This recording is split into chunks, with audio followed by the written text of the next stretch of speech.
If you haven't heard about Anchor, it's the easiest way to make a podcast. Let me explain. It's free. There's creation tools that allow you to record and edit your podcast right from your phone or computer. Anchor will even distribute your podcast for you, so it can be heard on Spotify, Apple Podcast, and many, many more. It's everything you need to make a podcast in one place. So don't forget to download the free Anchor app or go to anchor.fm to get started.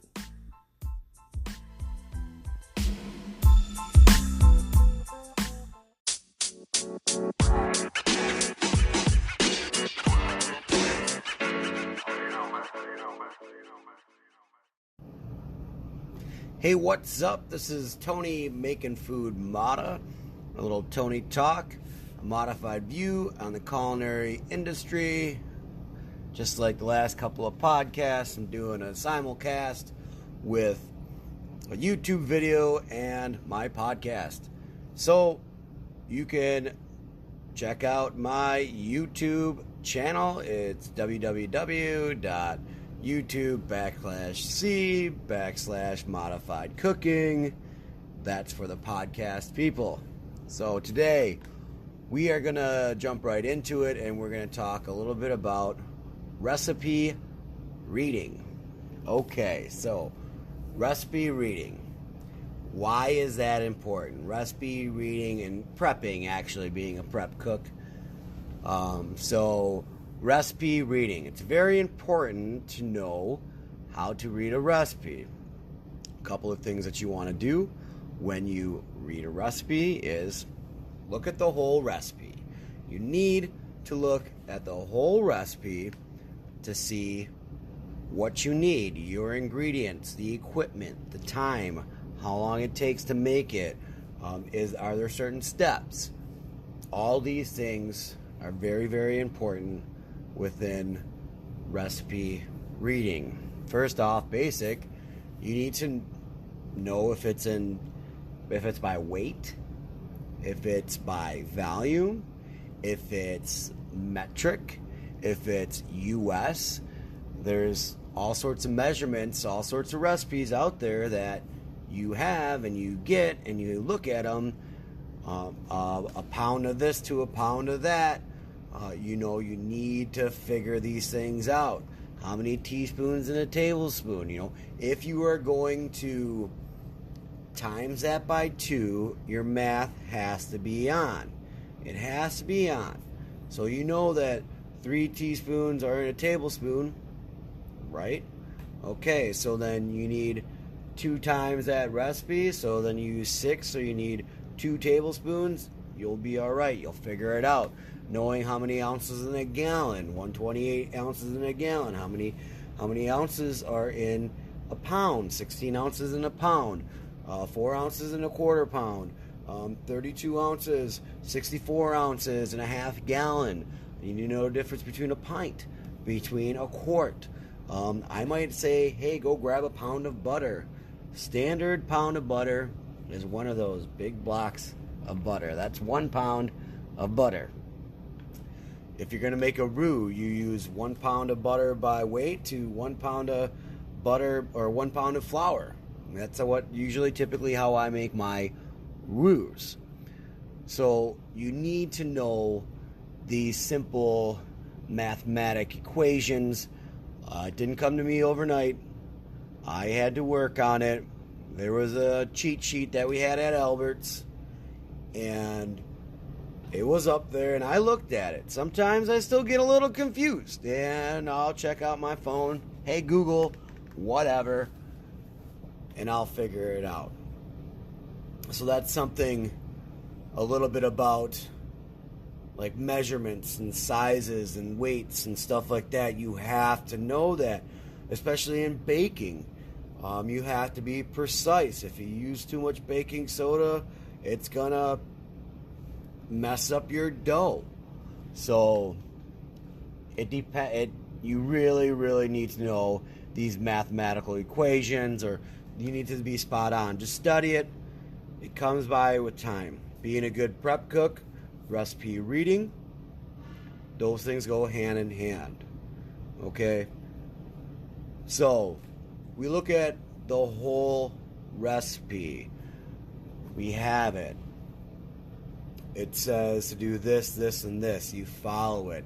Roast off the tomatoes. Let them cool. Then throw them in the Roboku. Or then throw them in the blender. Do not do what one of my friends did at this restaurant. He put a bunch of hot stuff into a Vitamix, turned it on high, and it exploded all over his face. So, don't put hot stuff in a Vitamix. That was an interesting story. Anyways, so you have to follow these rules, follow the recipe rules. If it says mince, then mince. If it says chop, then chop. So these are things about recipe reading. Look at the whole recipe. Read it from front to back. And if your chef says, "Mise this out for me," because you've never made that, you mise it out every single ingredient, and you separate them all, and so the chef can come by and look at them all to make sure that your measurements are proper. We don't want to do this stuff twice. Just do it right the first time, and if you don't know, don't be too prideful just to ask. Hey, I ask all the time. If I don't know something, like I said, I'm not the best chef in the world, but I know how a kitchen runs. So, read the recipe all the way through. Follow the rules. Follow the rules. That was another podcast. Mise en place. That was another podcast. See how all these go together? Chef life. Make sure you have everything. Make sure you have that equipment. If it calls for that Roboku or that China cap or that chinois, or a stick blender, Vitamixer, whatever you need, make sure that you have that, because there's nothing worse than trying to make a recipe and then spending half the time running around the kitchen looking for something. Or maybe that recipe that you're making, you only have a certain amount of time, or there's these certain time frames that you have to complete this recipe in. If you're not set up for success, if you don't have all your equipment, then you're going to fail. Mise en place. Just saying. Make sure you use the proper equipment. Make sure you use the equipment properly. If you're mixing dough, make sure that you mix it on low, or you mix it on high, or that you let it rest, or let it sit, let it proof. Whatever you have to do whenever you're reading that recipe, you follow the rules of the recipe. Whoever wrote that recipe probably failed a couple times and then was like, let me try it this other way, and now it works. Trial and error. And that's the beautiful thing about the kitchen, because if it fails the first time, if you fail the first time, then you wouldn't know what not to do the next time. That's why I love being a cook and growing up, moving the way up through the ranks. Oh man, I used too much baking powder. Oh no. Or my pan was too hot. Or I folded this wrap the wrong way. Let me try it with this way. Let me try it that way. Let me actually listen to the chef, because he's the chef and maybe he knows what he's doing. Another thing about recipe reading, prep cooking, things of that nature is you want to make sure you have enough time. Make sure you have enough time to complete that recipe within your shift. You have to have enough time to finish that. That's part of follow through. Okay, so being a prep cook, you come in, you check with the chef, see what's going on. What do I need? Do I need this? I'm gonna make a list. You better believe that you're gonna have a bunch of these little pads right here that have all your recipes on them, and you have a little pad in your back pocket and a little Sharpie, and you write things down, and then all of a sudden you have a bunch of little pads with all sorts of recipes on them that you can refer to later because you're taking notes and you're a good prep cook. So that was a little tangent about prepping and notebooks, little notebooks, but it's very important that if you have a notebook and a Sharpie and some tape, that is your best friend being a prep cook. Making sure that you have enough time is very important to complete a recipe. If you're going to make a stock and it has to go overnight, then yes, that's fine. That is fine that you let that go overnight, but you better believe that you should tell the chef in the morning that you have stock going on. Make sure that it's low, make sure that it's not burning, and make sure that the hood vents are on. Okay? The hood vents aren't on and you got that 80-gallon stock steam jacket kettle going overnight and your hood vents are not on, there could be an issue when the chef comes in the morning. Make sure your hood vents are on. So you communicate with the person the next day about that stock, that item. Okay, that's something, stock takes a long time. Now, let's say you had to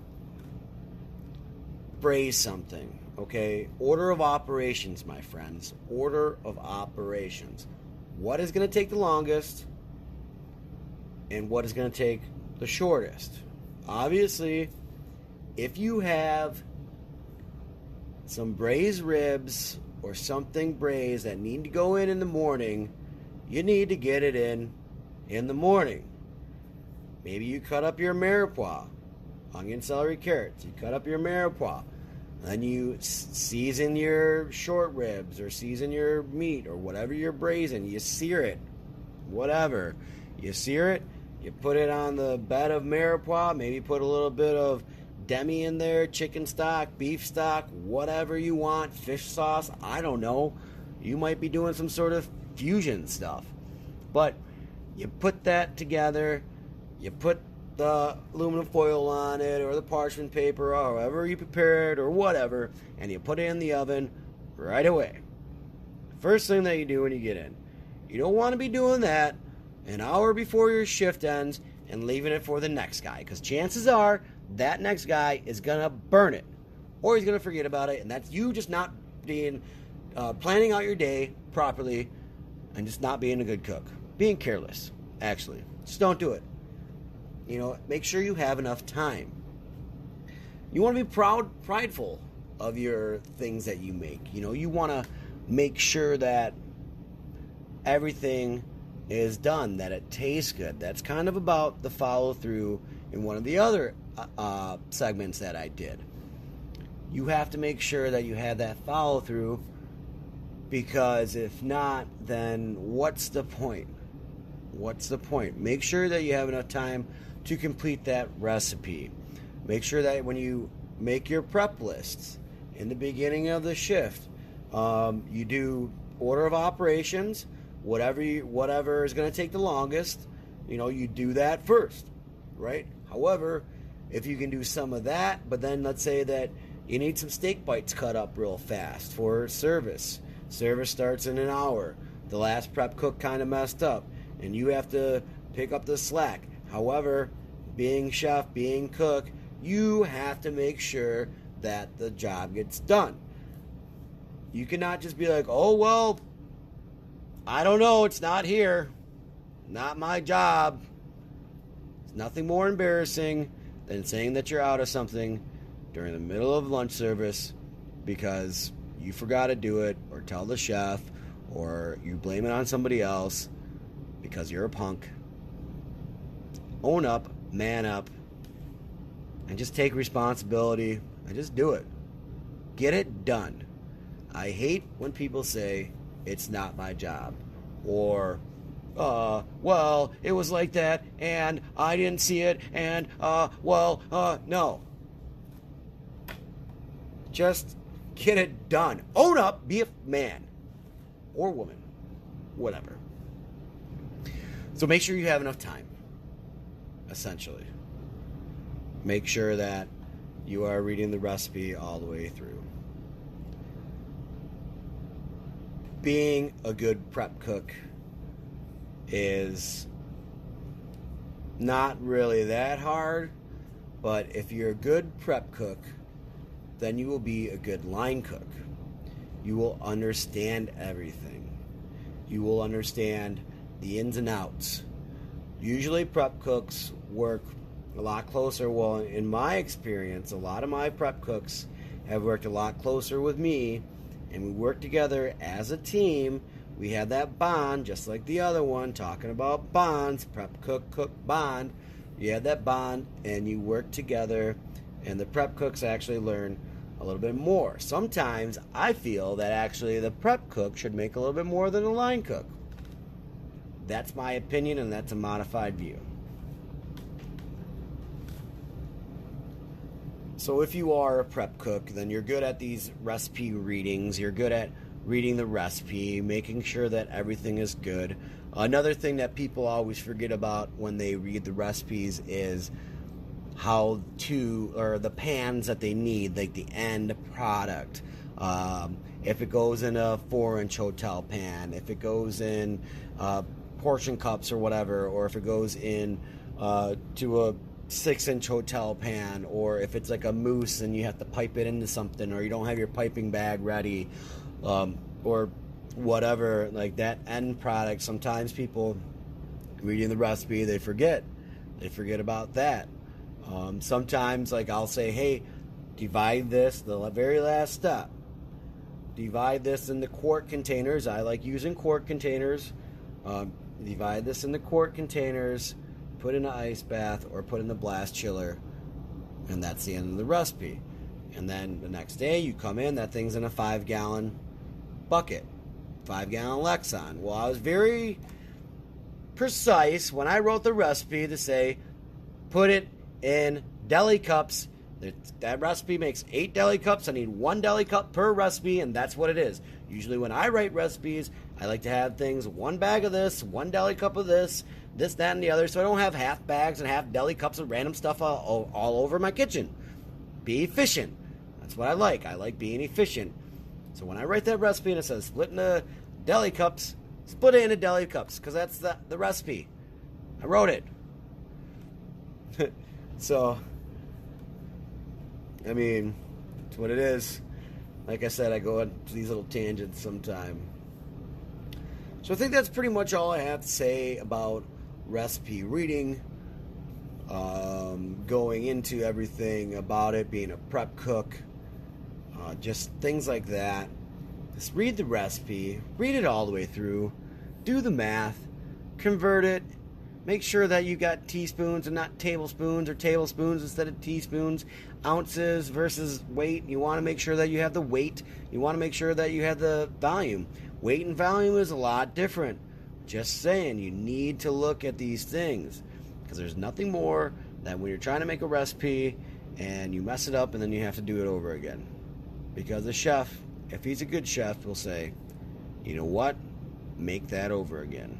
Sorry, you peeled 50 pounds of potatoes, but you messed up those mashed potatoes. You gotta peel some more mashed potatoes. Read the recipe right, and you'll be alright. So, once again, I am Tony Making Food Mata. This is a little Tony Talk on a multicast, YouTube, my podcast. Check out my YouTube channel, Modified Cooking Podcast Tony Talk, a modified view. In this case, it was a modified view on reading recipes. Thank you, and have a good night.